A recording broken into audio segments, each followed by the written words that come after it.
Welcome to Keeping It Off. My name's Joel, and I've lost a lot of weight. But I've also gained a lot of weight. And I did that over and over, losing and gaining until eventually I lost hope. Then I found real stories of people who had lost massive weight and kept it off for years. And I realized that if they could do it, maybe I could too. So in this podcast, you'll hear those stories. People who succeeded with a range of tools, from diet and exercise to medications, bariatric surgery, and more. What matters isn't just the weight loss method, but the habits and mindset shifts that enable them to transform their lives. If that resonates with you, join me as I learn from some amazing people who are losing weight and keeping it off. Today on the podcast, I'm talking with Greg from the Life After Losing YouTube channel. Greg had gastric bypass 8 years ago and has been successfully maintaining an almost 200-pound weight loss ever since. We touch on some unique aspects of Greg's journey, including how he dealt with body dysmorphia after losing weight, the transition from losing weight to building muscle, and even what to look for in a plastic surgeon when considering skin removal. I really enjoyed our conversation, and I know you will as well.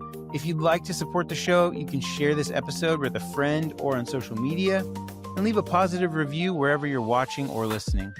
Thank you so much, and I hope you enjoyed today's episode. So, Greg, welcome to Keeping It Off. Hey, thank you so much for having me. Absolutely. It was great kind of discovering your story. You've shared a lot of your journey on YouTube and on Instagram, and even the name of your channel and your handle is Life After Losing, and I felt like that was a great fit for this podcast and what I'm trying to do. So I'm really excited to talk today. Yeah, of course. Thank you. I appreciate it.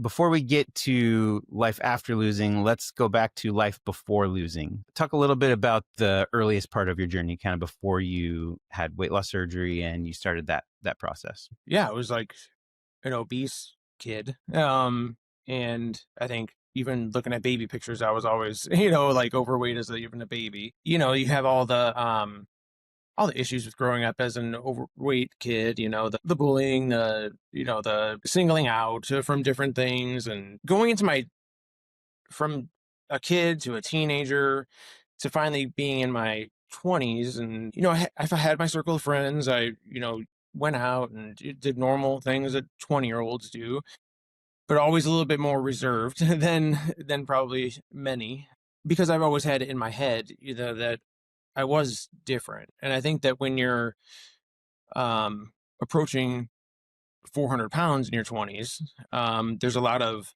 judgment that comes with that, even just walking into a room. But then when I turned 30, I started thinking about it more. Just the fact that you're getting older, and it's like, can your body support 400 pounds, like forever? I started having sleep apnea in my 30s. That was, another thing too, just like wake up in the middle of the night, like gasping for air. And, there were signs that were telling me that it wasn't good. My mother, she passed away when she was 52. And so I was probably 32 or something like that at the time. And that was kind of a wake up call for me. And my mother wasn't really like morbidly obese. She was like overweight, but she wasn't morbidly obese. Just the fact that she had like undiagnosed and untreated high blood pressure, and she just thought it was like had headaches and migraines, and it was just all related to blood pressure, and she eventually had a massive stroke because of that. So that was kind of the first wake-up call at 32. And so at that time is when I joined a gym. And now through my 20s I would work out too, and I would always try to lose weight. And I think probably my lowest weight was, I think, like probably 315 pounds or something like that was probably my lowest weight around that time. And so that by the time I was 32, that weight crept back up to 400, or at least the high threes, like 390, around that time, around that range. So after my mom passed away, I was like, okay, I need to get more serious about this. Joined the gym again, and for years I worked out, tried to eat as healthy as I possibly could. Lost, I think I got down to like the lowest was like probably 275 or 280, around that range. My goal was always to be like under 250. I might have been like 290 for like a month or two, and then it started going back up again. It made me pissed off at the fact that I've took all these years of my life and my time to try to lose this weight, and then now the weight is starting to creep back up again. It's like, okay, well, how much more working out do I have to do? How much less food do I have to eat, to get, down to this under 250? And it just made me like so like defeated that I was kind of like, well, because if this is going to be my life forever to try to even just get down to 290, like this isn't even where I need to be. Like, so I think I just, after 2 years, I just kind of gave up. I was like, I just can't spend every single day of my life in the gym and not living my life. There were things that, you miss out on, and there's things that, that I just didn't do because my time was taken up working out. And I would go at like 4:30 in the morning before work, take a shower at the gym, get dressed, go to work. And then after work, I would probably go again, just because I wanted to get this weight off, And lucky that I'm in a position where I don't have kids, so I didn't have to worry about leaving somebody stuck with kids at home while I'm, taking all this time for myself. But, eventually it was just kind of, I just gave up on it because it was just too much time and too much effort to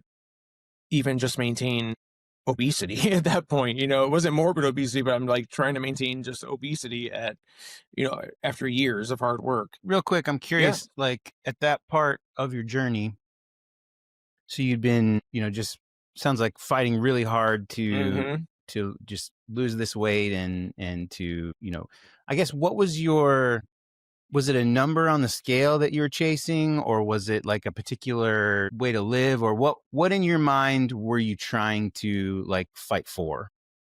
My hope was that, I would get to a point where, you always hear that when you get to certain weight, your body like will stay there, at a certain point. And then you have these set points or whatever that you'll hit, and your body will like remain at that point. I'm just like, okay, well, what's my set point at this point? Is it like 350 pounds? Because that's not like, if it was 250, fine, like that would be okay. But, the fact that just it's hard, you can ask anybody at this time, but I worked my ass off during this time, and it put in this much effort when I see people around me not putting in any effort and they're thin, that's very just demoralizing. Like my goal was always to be like you said, under 250. And when you put in so much work and you still can't get there, it's just, and you see other people doing it easily,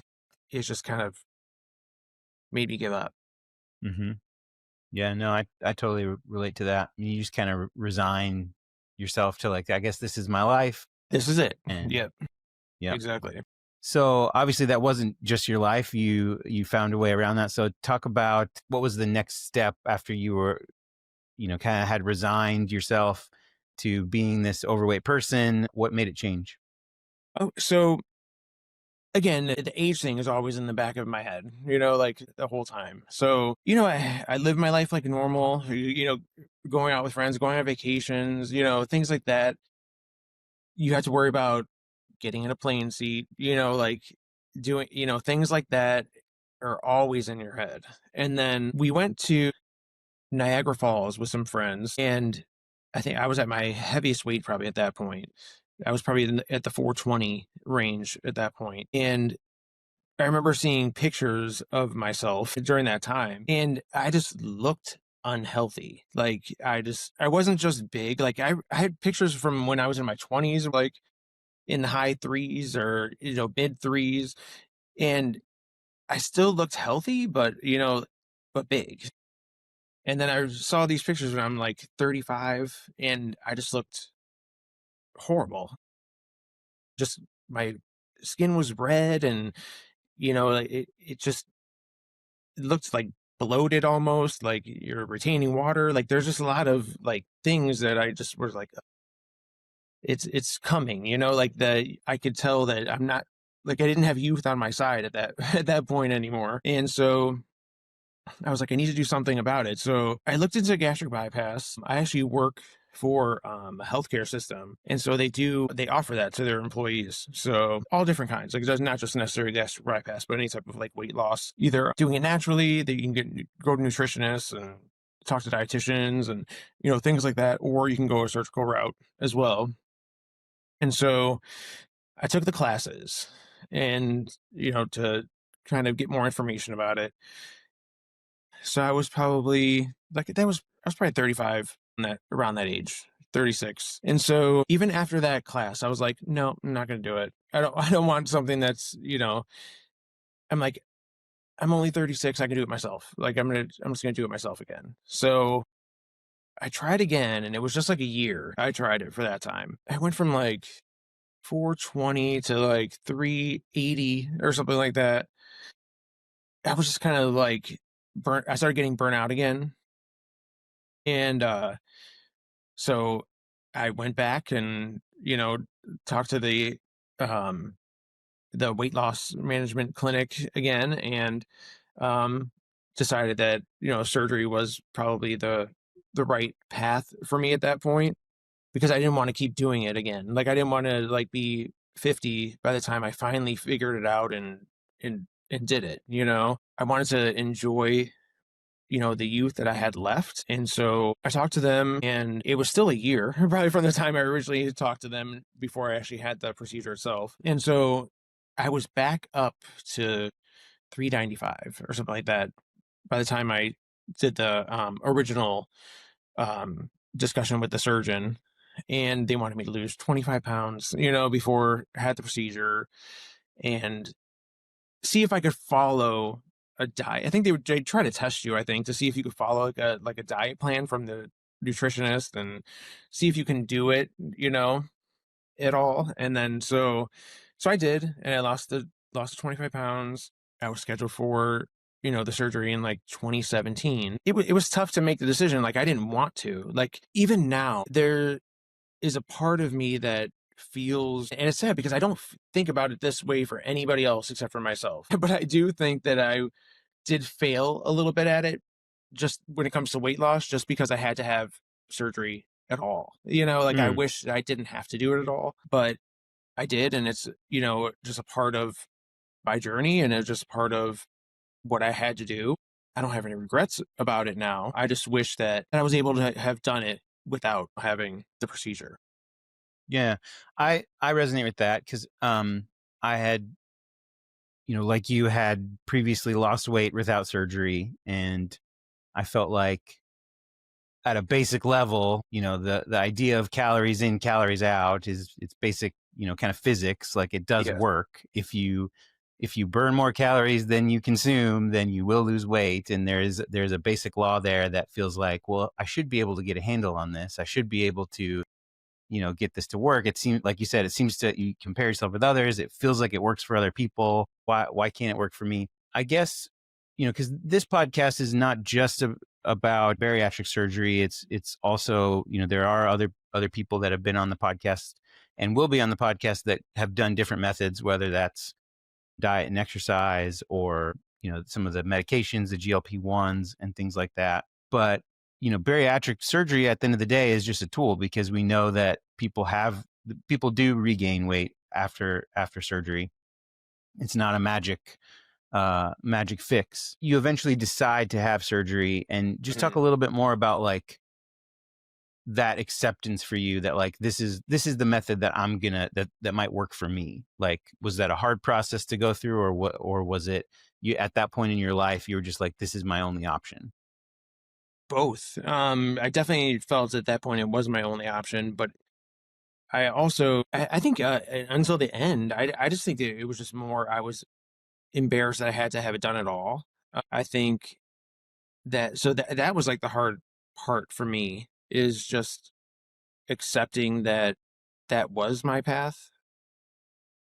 God, looking back now, I was like, I would have did it at 25 if I knew then what I know now, I just think that at some point we need to all just kind of accept the tools that are out there for us and not judge ourselves or anybody else for what tools they need to get them to a point of being a healthy weight or even just feeling good about themselves. Like gastric bypass or any type of weight loss surgery at the time is kind of almost like how GLP-1s are treated now, where people are just like, oh, it's the easy way out. It's just, you're going to stop taking it and you're going to gain all your weight back. And, like it's, there's so much judgment on people who are taking GLP-1s right now. If that was an option at the time in 2017, I would have tried it.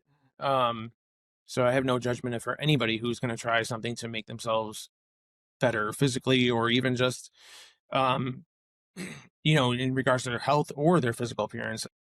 Mm-hmm. I know a lot of people are very judgy too when it comes to people caring about their physical appearance.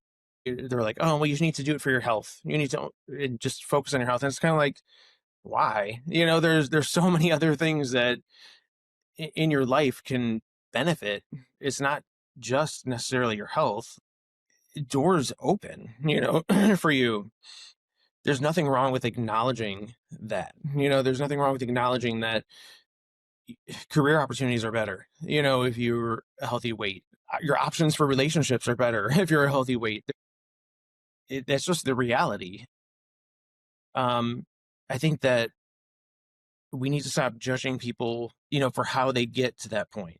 Like you said, it's just a tool, and there's many different tools and whatever it takes to get you to a place of being happy and feeling good about yourself. So you ended up having the gastric bypass. Was that the only surgery that you considered? Was there other options that you kind of considered at the time? At the time, like when I talked to the surgeon, we talked about, the sleeve or bypass, and he said he would do either one that I wanted. He wanted me to understand, that he's not trying to tell me to take whatever, certain routes. But he said that just statistically, people who have gastric bypass do better long-term than people who do have sleeve. He also said, males do better long-term, with gastric bypass. And, I don't even know what the rate it was. It was like 40% of people who have sleeve keep it off long term, and like 60% of bypass patients keep it off long term. All right, 60% sounds better than 40, so I'll try it. And so that's how I decided on it. Going into your bypass surgery, what would you say your expectations were? What were you expecting to get out of it? And then how did that match up to reality after you actually had the surgery? Well, in the beginning, I was expecting to have a lot of pain and nausea and, things that you hear that people have when they have complications with it. I was expecting a lot of that, especially in the beginning. But the reality was, after 2 weeks, I couldn't even tell that I had gastric bypass, other than the fact that I couldn't intake a lot of food. I didn't really have any pain. In the beginning, I think I had anti-nausea pills and, things like that they give you for the first month. And so I didn't really experience anything like that. And by the time, you get through that whole liquids and then soft foods and, by the time you get through that whole process, by the time I started getting to solid foods, it was like I couldn't even tell that I really had the procedure, other than sugar. It didn't do well with me. And I'm glad I experienced that in the beginning, that of getting sick from eating sugar, because it kind of made me want to avoid it as much as possible. Also, like, you think that when you're not eating that you're going to miss it for some reason, and then I didn't even really miss it at all. And I think that's also probably a chemical component of the gastric bypass, is I didn't really have those hunger like triggers that I thought I would probably have. And, food, like the foods that I used to think that were good, it just tasted completely different. It's so weird, like how a surgery that's on your stomach and your intestinal tract kind of area is like making your mind think differently and making food taste different. That was none of the stuff that I ever expected to happen. I just thought it was strictly going to be like a restriction type of thing. Like, you're going to get to a certain point, you're not going to be able to eat a lot and you're just going to not eat. But it just, like, changes the way you think about food and how you feel about it. So did you at any point experience any regret after surgery? Like, what did I just do to myself? Or was it basically like after surgery and a little bit of the healing process, you basically were like, nope, this is the new normal and smooth sailing? Like none, zero. I was so angry at being overweight and having my youth taken from me. I still feel that way now. Like I still feel like my youth was taken away from me. I was so angry at that I allowed that to even happen, that I never had a regret about surgery. The only regret I ever had was that I didn't do it when I was in my 20s. Mm-hmm. Yeah, no, makes sense. So you have the surgery and the weight starts coming off. So just kind of walk through kind of your story after that. Yeah, so the weight came off. It came off slow, but a lot of it was because I talked to my surgeon. And in the beginning, I think I lost like 90 pounds, like pretty quickly. So I had it in August of 2017. And then by December, by Christmas time, I was probably almost 90 pounds down. And, it sounded great, but the doctor said it was a little bit, he said he wanted me to slow it down and a little bit. So he wanted me to eat more. Now, this was before I ever decided to like start working out or anything like that. And he was like, because it was my plan to start working out. And he says, if you're going to work out, he's like, you need to eat more. Like that, this is just, you can't just live on protein shakes and water. This just doesn't work. So I had to start eating more. And from that point, it took me another year plus, 13, 14 months or to lose another 100 pounds. The number one thing in the whole process isn't a number on a scale. I never lost weight that quickly. So you're kind of excited about it. And yeah, you get to buy new clothes, even though it's kind of like angry that I had to buy that much clothes, because it's like expensive. And and then you see like, okay, well, shoot, if I lost 90 pounds in 4 months, like imagine I could lose another 100 pounds by summer. Like I'll be thin.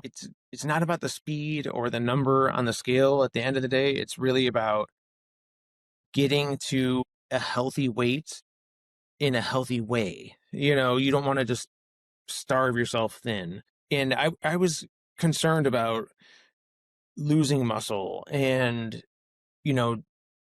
having like a lot of loose skin. Like that was like another, thing that I was really concerned about. But it wasn't the number one concern. I always knew that being healthy is more important than having, loose skin. Like that was really, if I was never able to have, have it taken off, like I still would have chosen to have gastric bypass. None of it wouldn't have really mattered or made a huge difference in my life. It was just, a bonus, but I would never say to anybody to not have a gastric bypass because of loose skin. That's just crazy. You've been open about body dysmorphia, kind of your experience with that. At what point in your journey did that sort of pop up, and what was your experience with that? In 2019 is when I started getting close to my goal weight. Now, my goal weight has always been like probably higher than what the normal, what did the BMI chart say? I should probably weigh 180, 190 pounds or something. I'm 6 foot tall, so I think it's like the max is supposed to be 190. Like I'm at the lowest I've ever been right now, and I'm like 215. And probably throughout most of the process, I was probably 220, between 215 and 220 the whole time. When I got down to that point, I think that even to lose 200 pounds in 2 years, some people might do it faster, but it's such a huge shock to your body and your brain. And looking at yourself is almost shocking sometimes because you're just so different than what you were. For that whole time, for probably most of the 2 years, I felt that I looked the same. And it was one morning I woke up and I was brushing my teeth and I looked in the mirror and I finally noticed that I looked like a different person. Like I didn't recognize the person that was looking back at me. Like my face does not even look remotely the same. I was just like, holy like I'm not even the same person anymore. And so I got done brushing my teeth. I went to go get dressed, and it's weird. And it's so hard to explain. I don't think that unless you experience it, you won't understand. And I didn't understand it either until it happened to me. But I went into the bedroom, went to go get dressed, and it was like that person was gone. Like, it was like, now I'm looking at the same person again, like the old version. It's like I still saw me again. And since that point, it's almost like something in your brain where you're like trying to see the new version of yourself again. You become almost like obsessed with it. Like, you want to lose more weight, or I would literally change my clothes probably like 4 times, like, before I'd leave the house in the morning, just because I was like, nope, I look fat, and this one look fat, and this one look fat, and this, like, and I would try and get whatever that made me look, that I felt I looked the thinnest in. Like, that's like, I would be obsessed with it. And because it was like almost like trying to get a glimpse of your new self. Like, and it was hard. It took a couple years to, like, when I walk into my building at work, there's this glass corridor that we have to walk down, and the glass is not perfect. So it like distorts you as you like walk past it. So every time I walk past it, it made you look huge. Like, you just looked huge through this glass. So Like a every funhouse mirror or morning, something. what? Yeah, it's like a funhouse mirror, like, but it's like glass.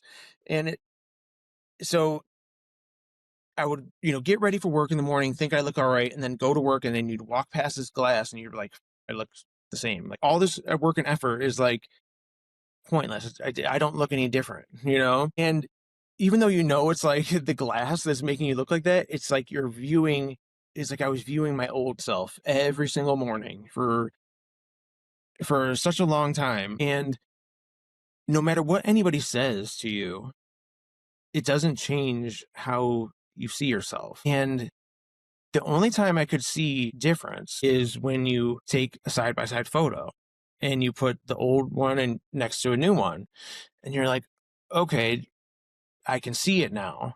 And I hate the fact that I even needed that because it seems like in the beginning, and I would think this of somebody too, that you're so full of yourself, like taking all these selfies, like, get over yourself, but it's like, it was so helpful to me to like see myself in a different way than what I thought I was. And I think viewing those photos next to the old ones was kind of like, I don't know, it was just such a relief in a way that that finally, something that I did worked, and I did look, like, I don't know, like I did look different than what I saw in the mirror or what I saw on the glass going to work, in the morning.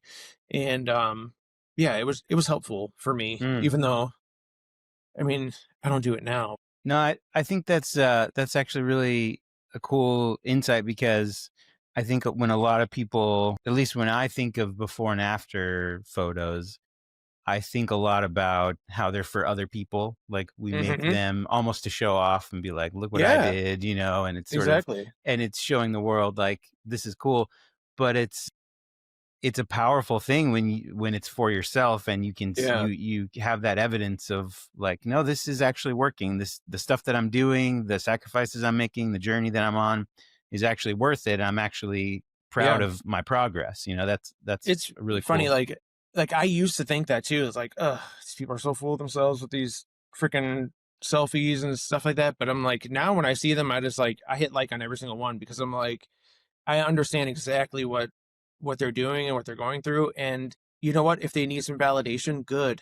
Like, we didn't get validation our whole lives. Like, I'm totally fine with validating somebody now, no matter what. If you lose 10 pounds and you're happy about it, I'm happy for you. That's how I feel about it now. I think when you grow up your whole life, or you go most of your life, even if, I don't care if you've been overweight for 5 years, like, when you start feeling good about yourself, I just think that that's powerful. And I think I think we all need that, at some point. No, absolutely.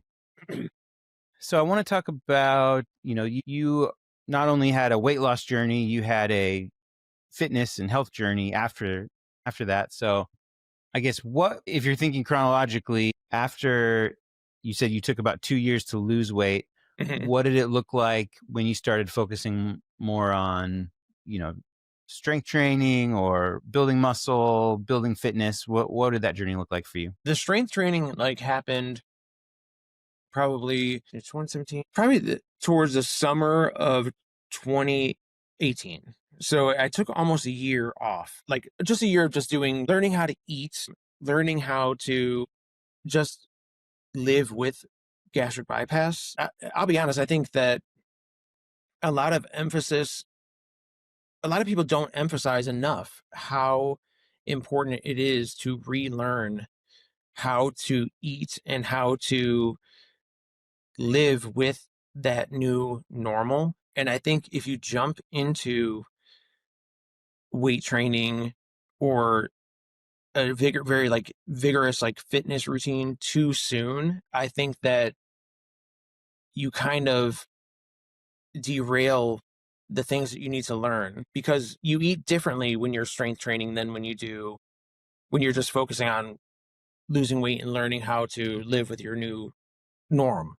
I just think that the strength training part of it, it requires a lot more food. It requires a lot more, you're doing things for energy, you're doing things for, to build muscle or to not lose muscle, and I just think that people need to give themselves a little bit more time between having the surgery before they start going too crazy with weights and vigorous fitness routines because you're still losing weight. Like you're going to lose weight, you know, until you'll probably lose weight for a good 18 months or so. And just from the gastric bypass alone or any type of, weight loss surgery procedure that I just think you need to focus on that as much as possible in the beginning than trying to add something new in there now. Now you're trying to eat differently again, it's just too much in the beginning. I think that's how a lot of people can kind of fail at gastric bypass or any type of weight loss procedure is because, you go from eating whatever you want before you have the procedure, then you go to eating very restricted amounts and you're not, you're avoiding sugar and you're avoiding things that make you sick and you're learning a different way then. And now you're throwing in weight training, which you have to eat a whole lot more again for. And again, you're eating different things. You're focusing on proteins and, things that are going to help you maintain muscle and things like that. And if you decide that strength training and weight training isn't for you, now you're used to a diet that's for people who are strength training. And you're now gotten your stomach used to eating high amounts of protein and meat and this and that. And I think you almost kind of set yourself up for failure. You have to make sure that you know the basics and that they become such a part of you that it'll just become like a second nature. I think once it becomes second nature to you how to eat, then you move into strength training because then you'll understand better if you decide that you're not going to strength train or you don't want to do this anymore. You'll understand better what you need to do to go back to that original diet that you learned right after gastric bypass. Yeah, it makes total sense. I'm curious if so there was a sort of a clear period of losing for you, and then was it a difficult process to especially like your relationship with the scale, right? Because it's always been, I'm assuming you want the number to go lower, lower, lower, but then at some point you're trying to build muscle, you're trying to strength train, and you're eating more. What was that process like to say, now I have a different goal than just getting the number on the scale to go lower?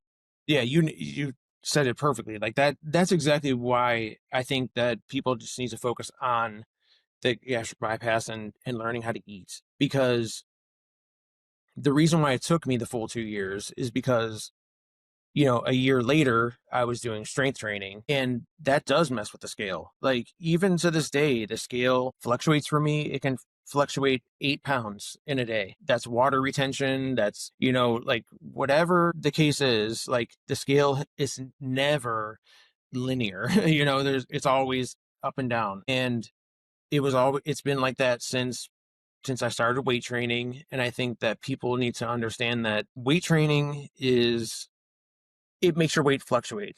The end result will be lower. Like if that's what your goal is. I think I started weight training, I was probably 275 pounds or something like that. So I still had a ways to go before I got down to the 215 that I wanted to be.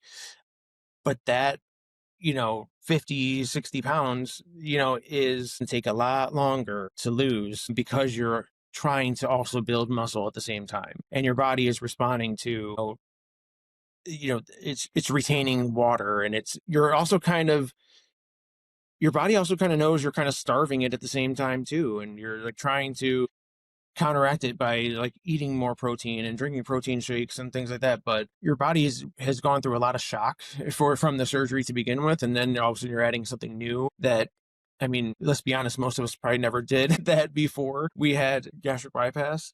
And so to throw that in is a big shock to your body. And I think that once you understand your body a little bit more and you understand food more, it becomes easier, and that relationship with the scale becomes easier because you'll understand that it's a result of lifting weights and being swollen and, things like that than it is overeating. It took a little bit of time too, like to get used to that. Like I haven't lifted weights in probably a couple months at this point now. I usually stick to cardio, but I am going to get back into it, probably starting next week. It's the same for me too. Like right now, I weighed myself today and I'm 217, but I know that when I start lifting weights next week, that scale is going to go up. I'll probably be 224 by the end of the week. Like it just depends on how my muscles react and how much water they decide to retain. You'll feel like you're putting in all this effort, and then but the scale is going up. So you just have to understand that that's just a part of weight training. And then the following week I'll be like 213. Like so it's just like once the water goes away, it's like it kind of will go back down. But that week of weighing yourself could be like, what am I doing? Like I need to just go back to running on the treadmill and just doing cardio because my weight's going higher. So I think that, people just need the relationship with the scale, to me, that's another tool. It's good to keep yourself accountable by it, but you have to take the numbers that you're getting from it. It doesn't determine your whole life like that. If I weigh myself next week and it's 220 something pounds, it's just information, it doesn't determine how much effort I put in. And then you also have to understand that if you take that weight and you put it on a graph, and you have to zoom out over time, and you'll see that graph is just like this, and the trend is down, but those weeks when it's going up is part of the whole process. You just got to understand that. Your surgery was like 8 years ago at this point. What have been some of the hardest parts of maintaining weight for that long? I'm trying to be honest here. I think that, I'm pretty lucky in the fact that I don't have to follow anybody else's diet. I could just do my own thing. So I've never had a challenge or it's never been difficult for me to maintain it. I'm very vigilant with the scale. Yeah. I weigh myself every day. I think to me, that's it. It's a very important part of it. And I know a lot of people are like, don't obsess about the scale and, you shouldn't look at it every day. And I am the complete opposite. Like, I think that you should, not looking at the scale is what got me to 420 pounds. Being afraid of the scale, being afraid of that number, that's what got me there. Like, I have a trigger point, like, of number on the scale. And my trigger point is like 235. If it gets to over 235, then I need to do something about it. Like I need to change my diet, stop eating crap. I mean, I had like golden Oreos today. Like, I'm not like sacrificing every day, but like last summer, I got up to, because I didn't look at the scale, I got up to like 247 pounds. And when I finally looked at the scale, it's kind of like, damn it, if I only would have looked at 2 months earlier, I wouldn't have had to do all the work that I had to do now to get back down to, 215, 220. So I think that You need to be accountable to yourself. And I think the scale is a big part of it. Now, again, you have to understand that that scale is just information, and you can't worry about 3 pounds. You can't worry about 5 pounds. It's like you need to look for big numbers. And sometimes, like you can't always rely on your jeans or your clothes, because I don't know, I still have clothes that are probably a size bigger than probably what I am, because I'm not trying to buy clothes all the time. You can't always rely on the little things to kind of tell you where you are weight wise. You need to know on the scale, where are you at, you know, even if it's weekly. Okay, you're 10 pounds heavier than you were last week, or you're 5 pounds heavier than you were last week. It's fine. No problem. Next week, if we're another 5 pounds more than what we were the week before, now that's 10 pounds. Like, you need to understand where it's trending, so that way you can kind of prevent that. Nobody wants to put in all this work and all this effort to do the same thing again. We need to figure out what the issue is. A lot of times it's something very, very small. Like, for example, during that time last year, I got addicted to coffee. And the coffee, it has to have cream and sugar in it, of course. I'd have a coffee in the morning, and a coffee in the afternoon, and then a coffee in the evening. So 3 coffees with cream and sugar every single day. One little tweak can make a difference in where that trend line is going. So I eliminated the coffee in the evening, and I just had the 2 cups of coffee during the day. And then the weight started coming back off again. And that it didn't come off in a week, but that's the good thing about weighing yourself and knowing what the trend line is that you can kind of figure out. You don't need to starve yourself. Sometimes it's like that small thing that you're doing extra now is what's making the difference. And if you can just like learn how to eliminate that, or cut it in half, like something like that is enough to get that back down to where the weight that you're comfortable at again. Mm-hmm. So I think it's just understanding that you don't need to be so drastic. I think that's kind of where we all kind of have failed in the beginning, or even our whole lives, is because we're so consumed with getting that number down and getting it down quickly, that we don't understand that, like, people who are thin, like, they didn't drop a ton to get there. They're not going up 50 pounds and down 50 pounds. Like, that was a slow trend that they have maintained, for many years. And that's kind of what we have to do. We have to learn about ourselves as well. Like, how many calories can our body really consume during the day to maintain the weight that we want to be at? Mm-hmm. Yeah, no, that I like what you said about kind of having a point, whether it's a number on the scale, or maybe for some people it's a certain pair of pants that are, Mm-hmm. feeling tight, or basically just getting information and saying, like, at a certain point, this is sort of a flashing road sign that says you need to, deviate. The path you're on is leading somewhere you don't necessarily want to go. So let's get back on track and try to find, kind of a new way to go about things. So that makes a lot of sense. And it sounds like it's a skill you had to sort of learn, being in that maintenance, or having achieved your weight loss, like learning.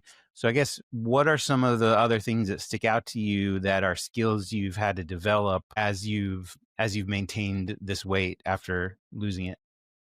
I think, like, being excited about things too. Like, I remember, like, the first time, like, of course you buy, I would always buy clothes as you're heading down, down in weight. And, I'd buy jeans or whatever, but I would buy them like a size smaller than probably what I was at that time, thinking that was going to get lower, so that way I could kind of stretch out how long I was going to be able to wear these things.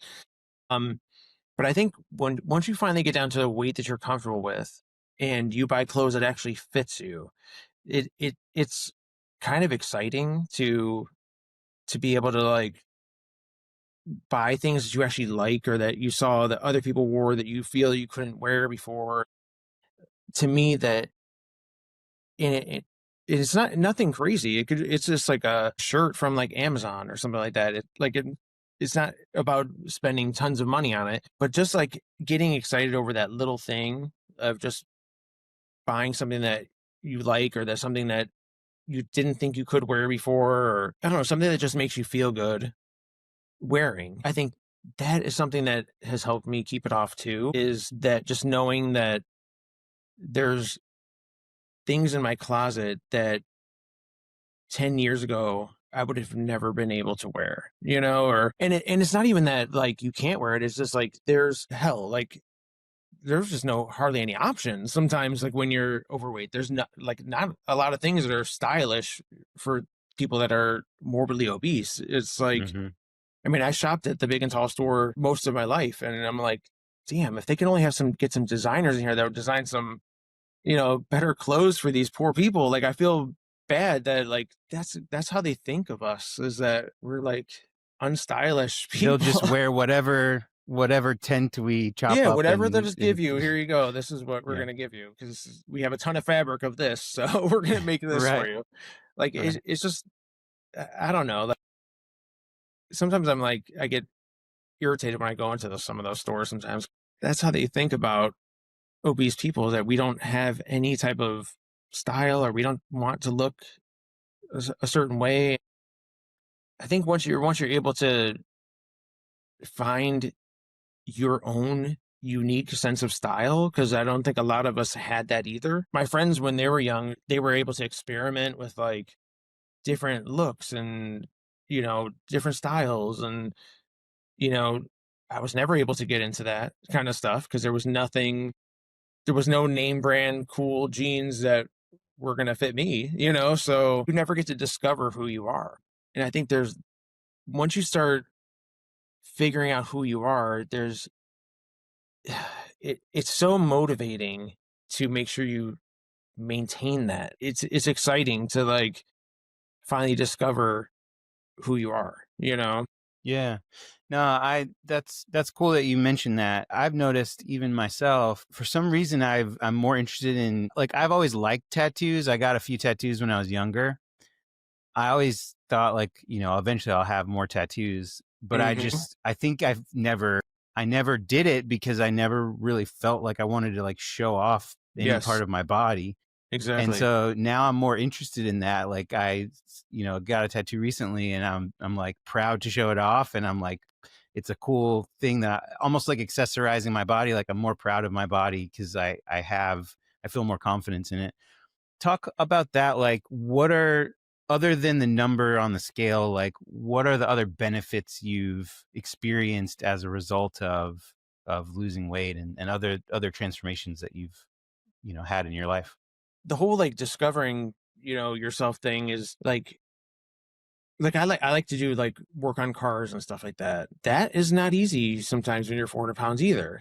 So just being able to do the things that you've wanted to do, but you've just physically couldn't do, is also motivating. I think that it's funny because I don't think it'll ever change. I am happiest just blending into the crowd and not being noticed. Like that is motivating to me, is that when I can now finally go somewhere and not be looked at because you stand out in a crowd. Like I just wanted to always like blend in with everybody else and be like everyone else. And um that motivates me too. Like I love being unnoticed for the most part. You can go to a restaurant, nobody's gonna like think anything of it, or you don't have to like avoid the booth because it's too small. The thing is that people who have never been obese never thought about, and will never think about. It's like really small things that I use to keep me motivated. Yeah, I recently rode or drove a go-kart for the first time in years, and I was Yeah. like, I never would have fit in the go-kart before or been willing to even try to fit in the go-kart because I knew I would probably give it a flat tire or something. And so just feeling more of that sense of adventure, of trying new things, that's like such a huge benefit of losing, massive amount of weight. Yeah, I was like 42 the first time I ever rode a roller coaster. Like I wasn't able to fit in them when I was a young adult and teenager. I was never able to fit in the roller coasters, and I was able to get in one at 42 years old. And I just remember just laughing the whole time because I was like, it was hilarious. But then afterwards, I'm kind of like, oh, I'm too old for this. My back is like broken now. But I wish I could have did it when I was in my 20s. But it just felt like I was laughing because I was like, so I don't know. It was like a freeing kind of a feeling. Like finally able to do this, but I'm like 42. It's strange. But it's cool to have like things that you can experience as an adult that are still like new. Like I probably laughed because I was like I felt like a kid because it was like this is pretty cool, to be able to do something like this. Mm-hmm. I did want to make sure to ask you because you had posted a couple of videos about kind of your plastic surgery journey after like removing some loose skin. You don't necessarily have to go through all the details. You can if you want to, but I'm curious for someone who either has lost weight or is losing weight and will have to or is thinking about, what do I do with the skin after I lose the weight? Should I just learn to live with it? What should I look for in terms of if I want to have surgery and get it removed? Like what are some things you've learned having gone through that? Okay.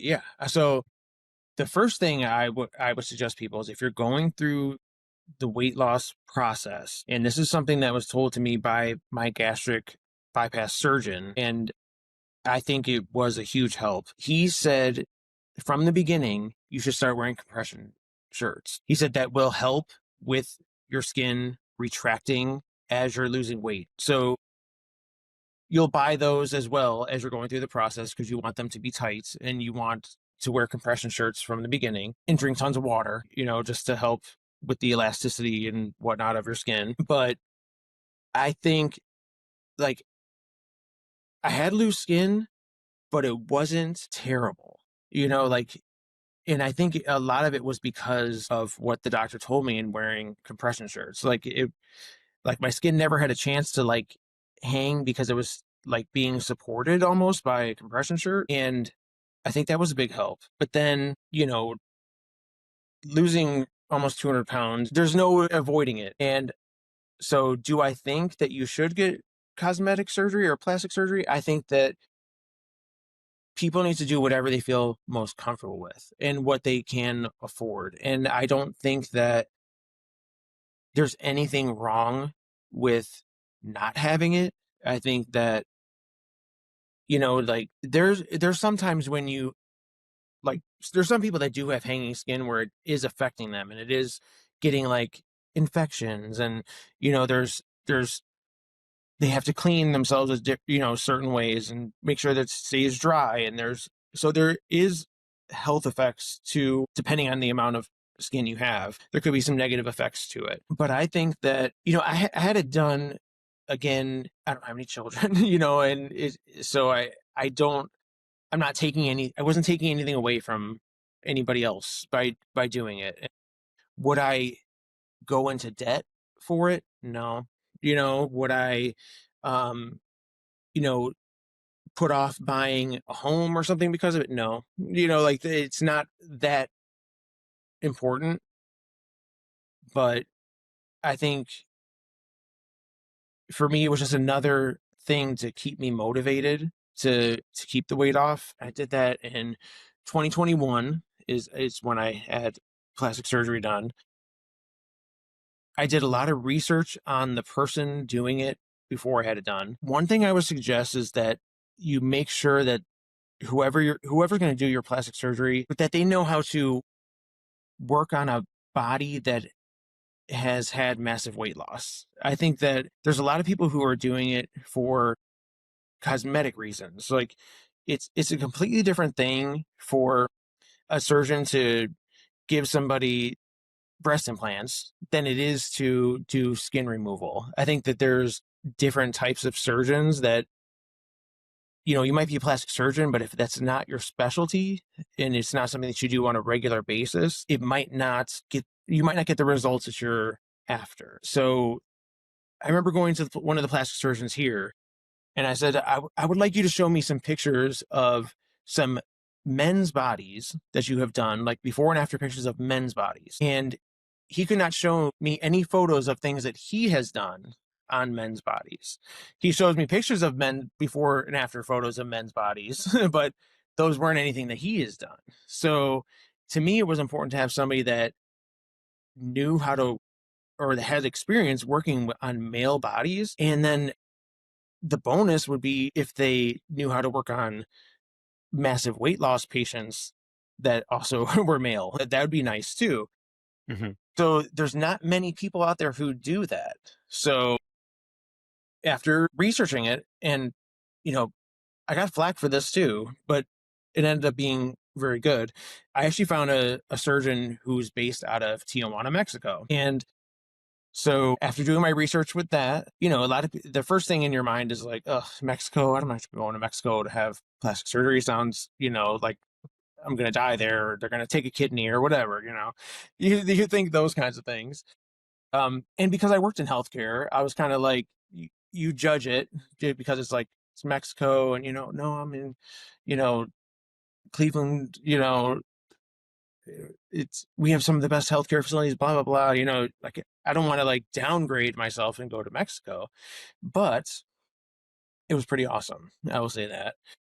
The main thing is that the surgeon that I worked with, it's all he does is massive weight loss patients. So that's his specialty. And then because of his specialty, he has also had the opportunity to work on a ton of men at the same time. So when I talked to him, I knew that it was a good fit because he knew exactly what the issues were and exactly how to fix them. And I could see befores and afters of things that he has done and talk to the people that he worked on. And then, I was able to feel confident in that decision to go with him. And that's another thing I would do again, even after plastic surgery, unless you have unlimited amounts of money, you're never going to be perfect. Never. So, I don't know. I still have like loose skin on my arms, like my inner thighs, like where does it end? I couldn't afford to have everything, done the way I would want it to be. But I just wanted to get to a point where I could feel comfortable even like taking off my shirt in front of my partner. That it doesn't, there isn't any human being that's perfect. So I just wanted to get to a point where I just at least felt comfortable with my body. Yeah, no, I thought that's really good wisdom and experience that you've gained. So I appreciate you sharing that. We've been talking for a little bit now. I really appreciate your time and have really enjoyed our conversation. I like to wrap up a lot of my guest interviews with just asking, is there anything that you wish we had talked about that we didn't get a chance to discuss yet?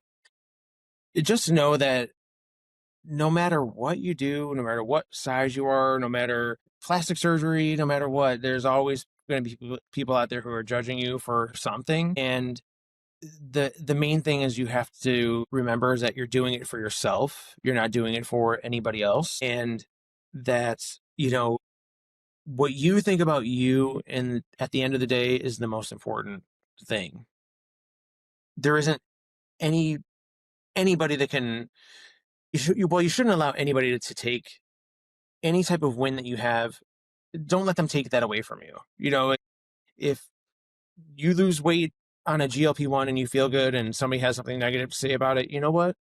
That's a them issue. It's not a you issue. Mm-hmm. Your relationships are going to be very different afterwards. Like sometimes it's, you have friends that, like I had friends that were obese, and they were kind of like, they're like your core group of friends that I've had for like a long period of time, and like they're not really around anymore because I think that there's a lot of resentment towards somebody essentially becoming a different person, and like you will be different.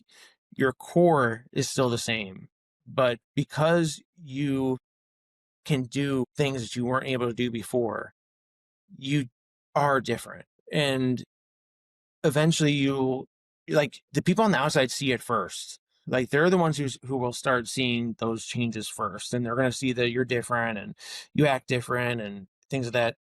It takes a while before you start to notice it about yourself, but it's okay. Like we have to understand that they won't understand it, but eventually we will. Is that we are almost like relearning who we are and who we are as a thinner person, and figuring out what we like and what we don't like, and that's all part of the process. And you can't beat yourself up when people are judging you, people don't want to hang out with you anymore.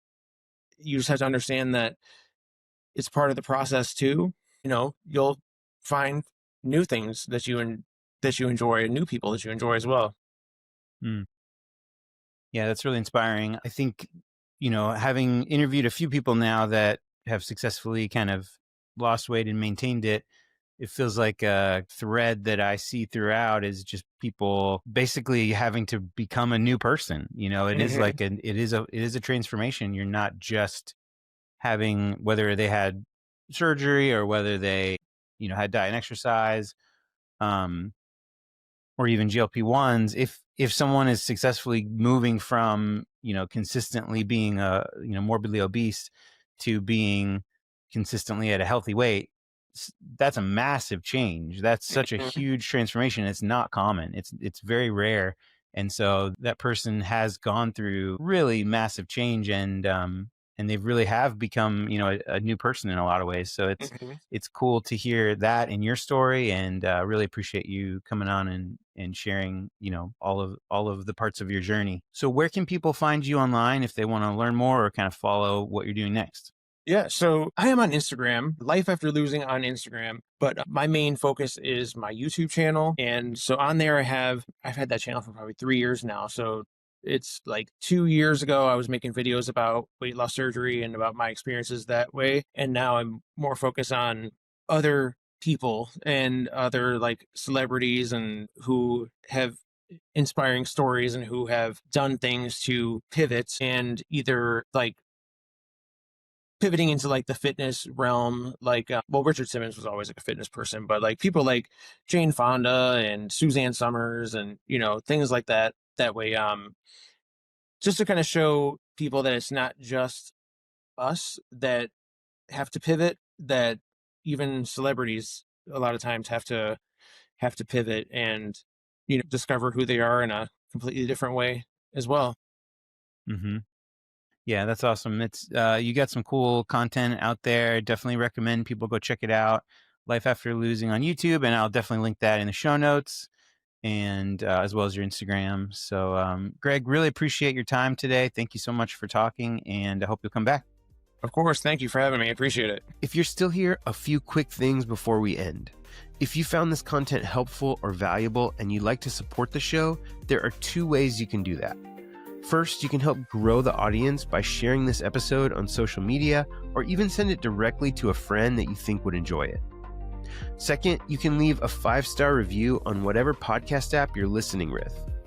If you'd like to be a guest on Keeping It Off, you'll find a link in the show notes to a simple form you can fill out, and I'll be in touch. One other note, this show is for information only, not medical advice. I'm not a medical professional, so please check with your doctor before making any changes in your healthcare. Okay, that's all for now. Thank you so much for listening. I hope you'll come back and check out another episode of Keeping It Off.